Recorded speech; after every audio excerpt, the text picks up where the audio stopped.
Infrastructure development non పీపీపీలో చూద్దాము. ఈ మోడల్లో ఏముంటుందంటే ప్రైవేట్ ప్లేయర్కి ఓనర్షిప్ ఆఫ్ ఇన్ఫ్రాస్ట్రక్చర్ ఇవ్వరు, రైట్ టు కలెక్ట్ టోలో ఏది కూడా ఇవ్వరు. సో ఇక్కడ పీపీపీ లేదన్నట్టు. ఎగ్జాంపుల్ ఏంటంటే EPC, engineering, procurement, contract, outsourcing or contracting out, outsourcing or contracting out. PPP మోడల్లో బీఓటీ టోల్ ఉంటుంది, build, operate, transfer. Non NPP model EPC, outsourcing, GOCO అని ఇంకోటి ఉంటుంది. ఎవరు ఇన్ఫ్రాస్ట్రక్చర్ ఇక్కడ ఓన్ చేస్తారు? పీపీపీ మోడల్లో private player owns until contract time వరకు, ఇన్వెస్ట్మెంట్ రికవర్ అయ్యే వరకు. ఈపీసీలో మాత్రం గవర్నమెంటే ఓన్ చేస్తుంది. ఎవరు రెస్పాన్సిబుల్? బిల్డింగ్, ఆపరేషన్, మెయింటెనెన్స్కి రెండు దాంట్లో ప్రైవేట్ ప్లేయరే.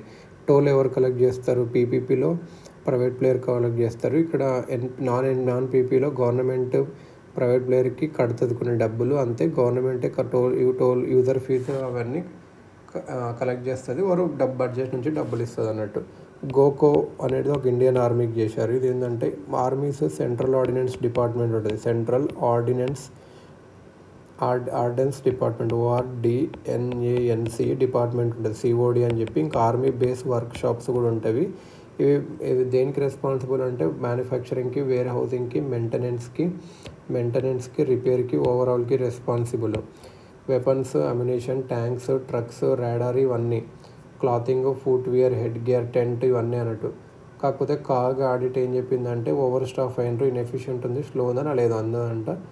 డిఫెన్స్ మినిస్ట్రీస్ అప్పుడు ఒక Shekatkar committee, lieutenant general DB Shekatkar committee to enhance combat capability and rebalancing defence expenditure అని చెప్పి గోకో మోడల్ని చెప్పారన్నట్టు. గోకో మెకానిజం ఏంటంటే government owned contractor operated model. Private contractors army base వర్క్ షాప్స్ని ఆపరేట్ చేస్తారు. That repair equipment from guns and vehicles to tanks and helicopters. Government ఓనర్గా ఉంటుంది ఆర్మీ బేస్ వర్క్ షాప్ది, COD డిపార్ట్మెంట్ కూడా.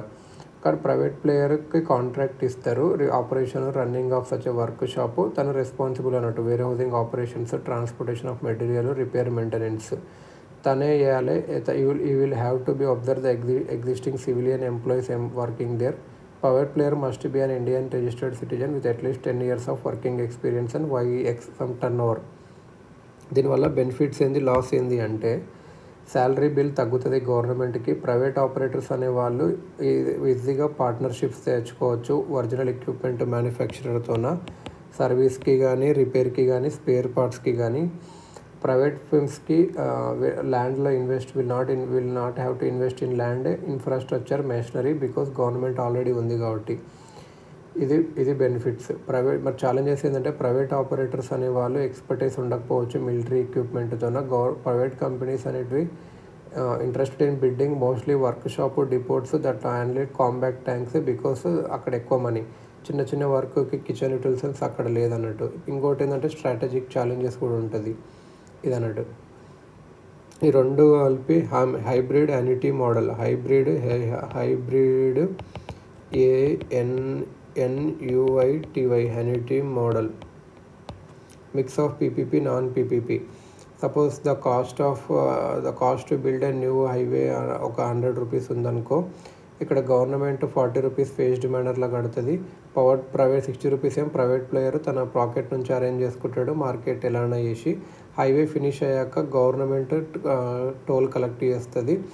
ప్రైవేట్ ప్లేయర్కి రెగ్యులర్ ఇంటర్వెల్లో యాన్యుటీలో ఇస్తుంది. Till the private player recovers some 60 rupees price profit అలా అన్నట్టు. ఇది అన్నట్టు పీపీపీ మోడల్.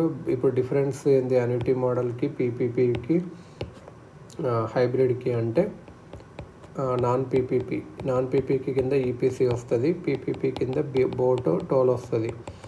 గవర్నమెంట్ ఇక్కడ boat పీపీపీలో, non పీపీలో government has to bear the burden, more physical deficit. Hybrid యాన్యుటీలో ఏంటంటే ప్రైవేట్ ప్లేయర్ బర్డెన్ బియర్ చేస్తాడు, ఫినిష్ చేయాలి ప్రాజెక్ట్ని అని చెప్పి. కొంచెం లెస్ ఫిజికల్ డిఫిసిట్ ఉంటుంది, ఎక్కువ బర్డెన్ చూసుకుంటాడు ఇక్కడ. బీఓటీలో toll private player has the right to collect. Non పీపీపీలో ప్రైవేట్ ప్లేయర్కి ఏం రైట్ ఉండదు టోల్ కలెక్ట్ చేయడానికి. కానీ సేమ్ టైం ఈ saved from risk if sufficient traffic did not come అలా. ఇన్ భారత్మాల పరియోజన ఎన్హెచ్ఏ ఏం డిసైడ్ అయింది అంటే హైబ్రిడ్ యానిటీ మోడల్లో 60% రన్ చేయాలి, బీఓటీ టోల్ మోడల్లో 10%, ఇంజనీరింగ్ ప్రొక్యూర్మెంట్ కన్స్ట్రక్షన్లో 30% ఇలా. ఇంకా కొన్ని మిస్లేనియస్ టాపిక్స్ ఏంటంటే స్విస్ ఛాలెంజ్ అని ఒకటి ఉంటుంది, SWISS స్విస్ ఛాలెంజ్. ఇదేంటంటే మన గవర్నమెంట్ అడ్వర్టైజ్మెంట్కి వెయిట్ చేయకుండా ఒక ప్రైవేట్ కంపెనీ ఒక సుమోటోగా ఒక ప్రపోజల్ ఇచ్చిందనుకో, రైల్వే స్టేషన్ కట్టాలి ఇట్లేదో, గవర్నమెంట్ అది ఆన్లైన్లో పెడుతుంది. సో అదర్ కంపెనీస్ ఛాలెంజ్ చేయొచ్చు. అంటే నేను ఇట్లా ఒక X% ఫినిష్ చేస్తా, అతనికన్నా తక్కువ ఫినిష్ చేస్తా అని చెప్తే ఇంకో ఫస్ట్ పెట్టడానికి ఒక ఆపర్చునిటీ ఇస్తుంది కౌంటర్ చేయడానికి ఈ ప్రపోజల్ని. గవర్నమెంట్ ఆఫ్ ఇండియా ఇది ఎలా చేయాలని చూస్తుంది, కాకపోతే ఇది అవసరం లేదని చెప్పి కొన్ని రిపోర్ట్స్ చెప్తున్నాయి అన్నట్టు. ఎందుకంటే వాళ్ళిద్దరు కొలైడ్ అయ్యి అట్లా ఇస్తే. ఇంకొకటి VGF viability gap funding. So Swiss challenge అనేది అంత మంచిది కాదు అన్నట్టు. వయబిలిటీ గ్యాప్ ఫండింగ్ అంటే ఒకసారి ప్రాజెక్ట్ అనేది justifiable from social welfare, women development point of view, కానీ ఫైనాన్షియల్గా ప్రాఫిట్ ఉండదు. ఇప్పుడు సోలార్ ప్యానల్స్ రిమోట్ విలేజెస్లో, ఎయిర్పోర్ట్ ఇన్ అండమాన్, లక్షద్వీప్ అలాంటిదల్లా. అప్పుడు యూనియన్ గవర్నమెంట్ లేకపోతే మల్టీలేటరల్ బ్యాంక్ ఏం చేస్తుంది అంటే కొంచెం గ్రాంట్ ఇస్తుంది in the form of viability gap funding. అంటే మీకు ఎంత నష్టం వస్తుందో చెప్పు, అది మేము ఇస్తాము VGF కింద అని. ఇది అన్నట్టు. ఇన్ఫ్రాస్ట్రక్చర్ ఫండ్స్ చూద్దాం.